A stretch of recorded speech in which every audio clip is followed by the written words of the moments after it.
Ohio proud moment, Massillon police defending officers who let loose pepper spray to separate two high school football teams at the heated end of a game on Friday.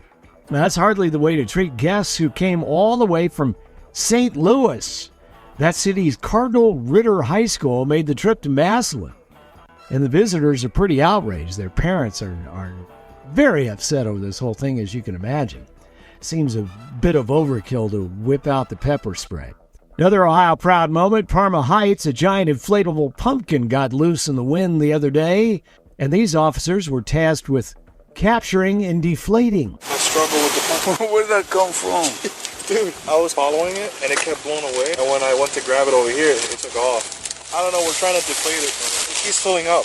Oh my gosh. We're currently struggling with it right now.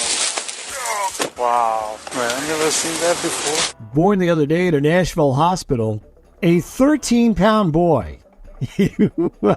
I've seen pictures, man. He's a chunk, no question. And if you're scoring at home, it was a C-section, as you could imagine. Well, I learned a lot from this article. They've studied birds and how they poop on cars and how they choose the car to poop on. They found that brown was the color they are most likely to cover.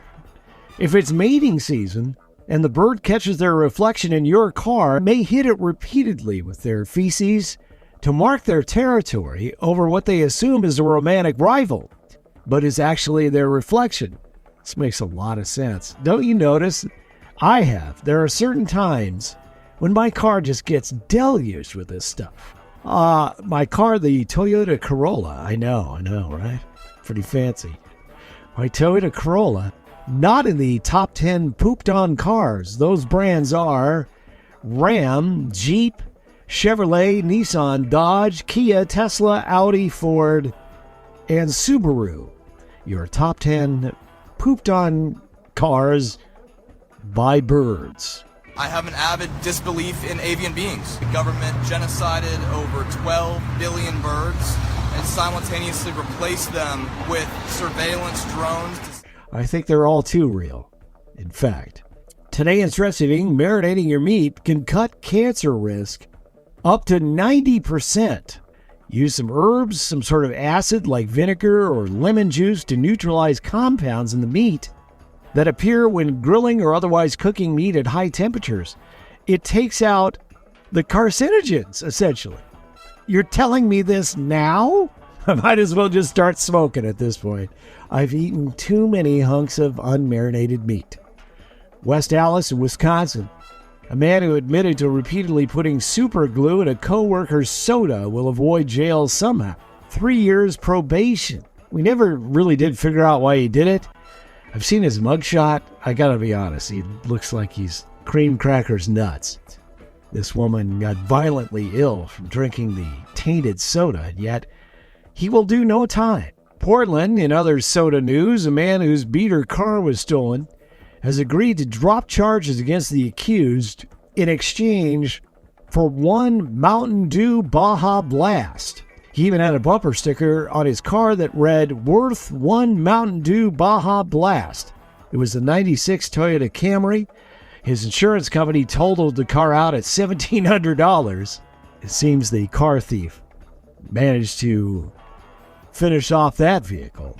And as for the Baja Blast, this guy says, "Well, I never actually had one before, and I tried it, and I don't even like it." Too late now. Tampa, 33-year-old two-time bank robber is jail after his own mother turned him in. This was his second bank job, as he was already on probation for the first one. She even drove him down to the police station. I'm picturing in my mind's eye her dragging him by the ear right in the front door of the precinct. Dauphin County in Pennsylvania, a church has responded to reports that its pastor was pointing an assault rifle at parishioners during a service over the weekend. They say the gun was not loaded and was intended as a prop. The sermon was about clearing the room of unbelief. Perhaps a different choice of words there might be effective. I don't know. And finally, Kansas City, let's hear it for the hundreds who came out to make the day of a terminally ill 3-year-old boy who loves all manner of vehicles, cars, trucks, construction. They came out in force, classic cars, old Jeeps, Heavy equipment, motorcycles, sports cars, you name it, they brought it for a parade right in front of him and his children's hospital. His name is Tucker Langford and enjoyed the show very much, especially the inflatable T-Rex riding in the back of a Jeep. Pretty cool for that little guy and for his family. And well done to all that came out to make his day. Thank you so much for listening and for your support. I do appreciate it. And we'll chat again tomorrow.